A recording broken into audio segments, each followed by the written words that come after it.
안녕하세요. 노래하는 교수 장유정입니다. 지난 시간까지는요, 트로트의 정의, 용어, 또 논쟁에 대해서 살펴봤습니다. 오늘부터는요, 트로트가 역사적으로 어떤 변천을 겪었고 어떤 가수가 어떤 노래로 활동하면서 대중의 사랑을 받았는지 살펴보려고 하는데요. 가장 초기의 트로트라고 할 수 있는 광복 이전의 트로트에 대해서 살펴보려고 해요. 어쩌면 오늘 중장년층 여러분에게는 추억 여행이 될 수 있을지도 모르겠습니다. 1945년 이전까지요, 트로트는요, 외래 음악이자 신식 음악이었습니다. 이게 무슨 말이냐면요, 모던걸 모던보이들이 향유했던 그러한 장르의 음악이었다고 할 수 있는데요. 이 음악이, 이 트로트가 왜 초기에 토착화에 성공할 수 있었냐면요, 현실을 핍진하게 반영했기 때문인데요.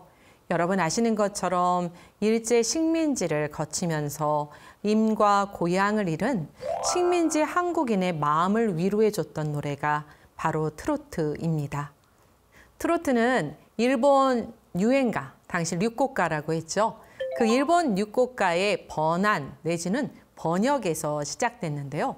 카츄샤의 노래, 이풍진 세월, 자라메라, 시들은 망초, 이런 노래가 1910년대, 1920년대 일본에서 들어온 번안가요라고 이야기할 수 있습니다.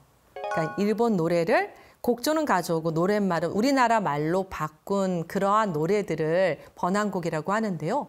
매체를 중심으로 말씀드리면요, 1916년에 매일신보에 악보가 하나 수록이 됩니다. 바로 카츄샤의 노래인데요. 이 노래가 공식적으로 매체에 소개된 일본 번안곡의 첫 번째 노래라고 할 수 있습니다. 실제로 노래를 들으면 동요 같기도 하고 무슨 대중가요야? 라고 할지 모르겠는데요. 당시에는 이 노래가 굉장한 인기를 얻었습니다. 특히나 일본에서 이 노래를 일본 대중가요의 효시로 보는 이유가 두 가지인데요. 첫 번째는 이 노래가 상품화된 노래로 음반으로 발매되어서 유통되고 판매되었다는 점이고요. 두 번째는 서양 음악의 기법으로 일본 대중의 심정을 표현했기 때문입니다. 카츄샤, 어디서 들어본 이름 아닌가요? 바로 톨스토이 원작의 소설 부활에 등장하는 주인공의 이름이죠. 일본 공연단체인 예술자에서 부활을 공연했는데 무려 1914년부터 1918년까지 총 444번 공연을 했습니다. 굉장히 많은 인기가 있었다는 뜻이죠. 카츄샤의 노래는 바로 이 연극에 들어갔었던 노래인데요. 이 연극이 1915년에 우리나라에 소개돼요. 우리나라에서는 윤백남 씨와 이기세 씨가 이끌었던 예성자라는 또 공연 단체가 있었거든요. 이 예성자에서 부활을 카츄샤라는 이름으로 공연을 한 거고요. 그 공연할 때 불렀던 카츄샤 주제가가 매일신보 1916년 4월 23일자에 수록되었던 거죠. 어떻게 보면 우리나라 트로트의 가장 초기 노래다라고 이야기할 수 있습니다. 카츄샤의 노래와 더불어서요, 우리가 이풍진 세월이라는 노래를 살펴볼 필요가 있는데요. 아마 희망가라고 하시면 아실 겁니다. 이풍진 세상을 만났으니 나의 희망이 무엇이냐. 예, 이 노래 아시죠? 근데 이 노래를요, 지금 우리가 희망가라고 하지만 당시에는 이풍진 세상, 이풍진 세월, 청년 자탄가 이런 다양한 제목으로 불렀었거든요.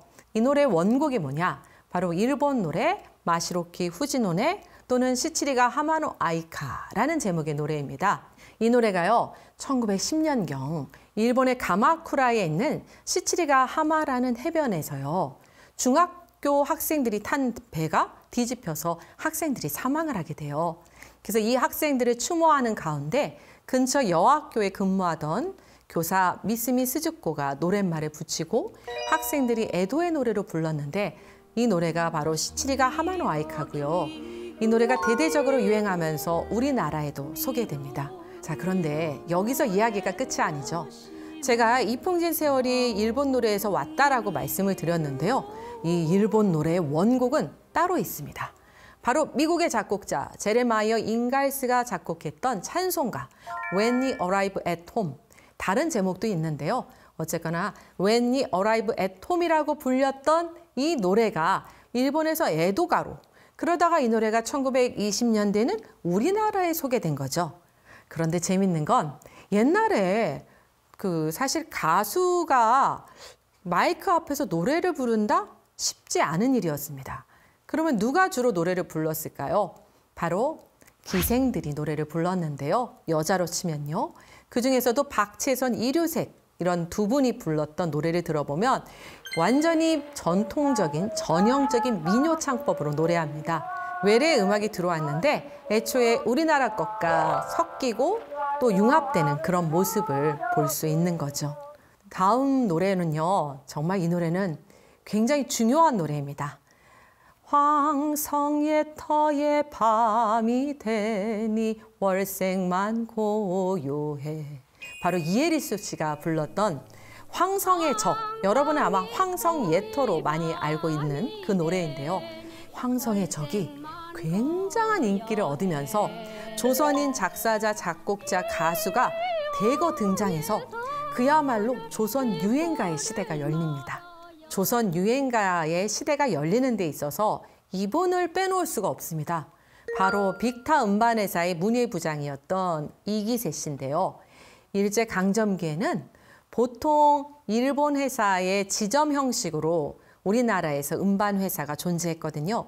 빅타 음반회사의 문예부장이었던 이기세 씨가 조선 유행가가 흥행에 실패하자 일본 회사 사장이 뭐라고 말하냐면 야, 너희 조선 사람들은 문화적 수준이 떨어져서 안 될 것 같아 라고 이야기를 했던 거죠. 이기세 씨가 거기에 격분했다고 합니다. 그래서 고심 끝에 이분이 선택한 것이 황성의 적, 오늘날 황성예터라고 하는 그 노래입니다. 이 노래를 불렀던 이에리수 씨를요, 결혼식 피로연에서 만났대요. 노래하는 모습을 보고 이분이다 라는 생각을 했던 거고요. 그래서 결국은 이에리수 씨의 목소리로 1932년에 황성예터, 황성의 적, 자취적자를 쓴 황성의 적이라는 음반이 등장을 하는데요. 정말 속된 말로 대박이 나면서 이때부터 조선 트로트의 시대, 조선 대중음악의 시대가 활짝 열리게 됩니다. 초기 트로트의 음악적 특징은 사음과 칠음이 빠진 단조의 오음음계, 또 이박자, 이것이 전형적인 초기 트로트의 음악적 양식인데요. 노랫말은 한국인이 한국어로 한국인의 정서를 담으면서 식민지 한국인들의 공감을 얻습니다. 그 대표적인 예가 바로 이난영이 1935년에 발표했던 목포의 눈물입니다.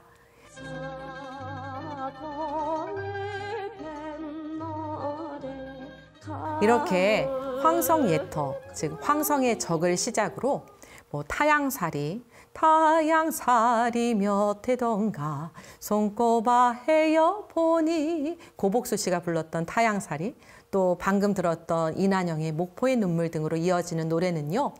단순히 임과 고향에 대한 그리움을 넘어서 민족의 노래로 많은 이들의 공감을 얻습니다. 그리고 그 노래가 당대에는 물론이고요. 비슷한 처지에 있는 이후 많은 우리나라 대중의 마음을 위로해 줍니다. 그러면 이 시기 정말 인기 있던 가수는 누가 있을까요?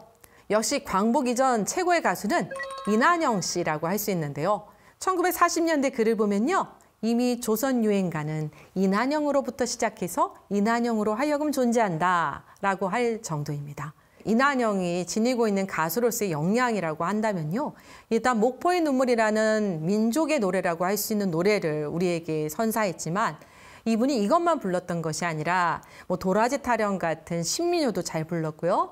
또 아까 내 뿜는 담배 연기 끝에 이런 다방의 푸른 꿈 같은 재즈송도 불렀었고요. 음악적 자장이 굉장히 넓었습니다. 이난영 씨는 목포에서 출생을 했고요. 또 어려서 굉장히 불우한 또 시절을 보냈다고도 합니다. 그래서 어느 작곡가는 이난영 씨의 목소리를 들으면서 그 얘기를 하더라고요. 앓는 소리 같다고요. 그 소리가 굉장히 매력적이다. 근데 그 소리가 그냥 나온 것이 아니라 어떻게 보면 그분의 그 아팠던 삶의 여정이 노래에 묻어나서 그렇게 아름다운 또는 다른 사람들에게 감동을 주는 목소리로 나온 것이 아닌가라는 생각을 해봅니다. 이난영이 노래했던 목포의 눈물만 하더라도 거기에 나오는 임이 단순한 임은 아니거든요. 그 임에 대한 절개를 이야기하는데 결국은 그 임은 나라, 고향, 국가 다 되는 거죠. 황성의 적을 시작으로 해서 타향살이, 목포의 눈물 이렇게 이어지는 많은 노래들 속에서 단순히 임과 고향에 대한 그리움을 넘어서 민족의 노래를 느낄 수 있고요. 이것이 당대에는 물론이고 이후 비슷한 처지의 많은 대중의 마음을 위로해주고 공감을 얻었습니다.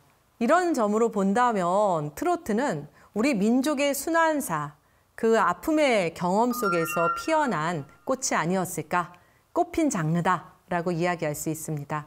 오늘은 광복 이전 가장 초기 트로트에 대해서 살펴봤는데요. 그 이후 트로트는 어떤 변천과 변모를 겪었을까요?